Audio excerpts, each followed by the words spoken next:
অবশেষে কানাডা ও মেক্সিকোর উপর 25% শুল্ক আরোপ করার ঘোষণা দিয়েছেন যুক্তরাষ্ট্রের প্রেসিডেন্ট ডোনাল্ড ট্রাম্প, যা কার্যকর করা হবে আজকে থেকেই। এর আগে গেল 1 ফেব্রুয়ারি থেকে দেশ দুটোর উপর এই শুল্ক আরোপ করেছিলেন ট্রাম্প, কিন্তু সেই সিদ্ধান্ত ঘোষণার পরপরই ট্রাম্প কানাডা ও মেক্সিকোর উপর তার প্রস্তাবিত 25% শুল্ক আরোপ 1 মাসের জন্য স্থগিত করেছিলেন। গেল মঙ্গলবার এক প্রতিবেদনে এই তথ্য জানিয়েছে ব্রিটিশ সংবাদ মাধ্যম বিবিসি ও সংবাদ সংস্থা এপি। কানাডা ও মেক্সিকো এই সময়ের মধ্যে সীমান্ত নিরাপত্তা ও মাদক পাচার কমিয়ে আনতে পদক্ষেপ নিতে রাজি হয়েছিল, তবে সেই 1 মাসের সময়সীমা পার হওয়ার পরই শুল্ক কার্যকরের ঘোষণা দেওয়া হলো।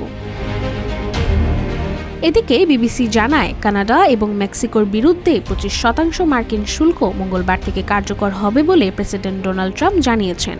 তিনি বলেছেন, তার আরোপিত এই আমদানি কর যুক্তরাষ্ট্রের প্রতিবেশীদের অবৈধ মাদক এবং অভিবাসীদের দেশে প্রবেশ রোধে আরও পদক্ষেপ নিতে বাধ্য করবে।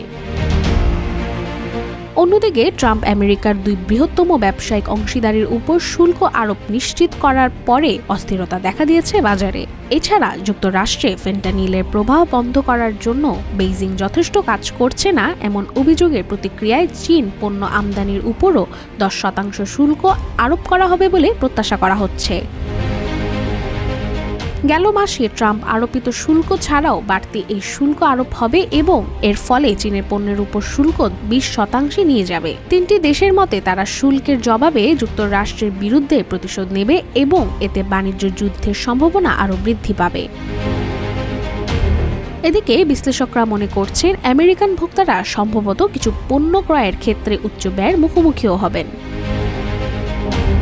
রাশিকা হোসেন, রূপালী বাংলাদেশ।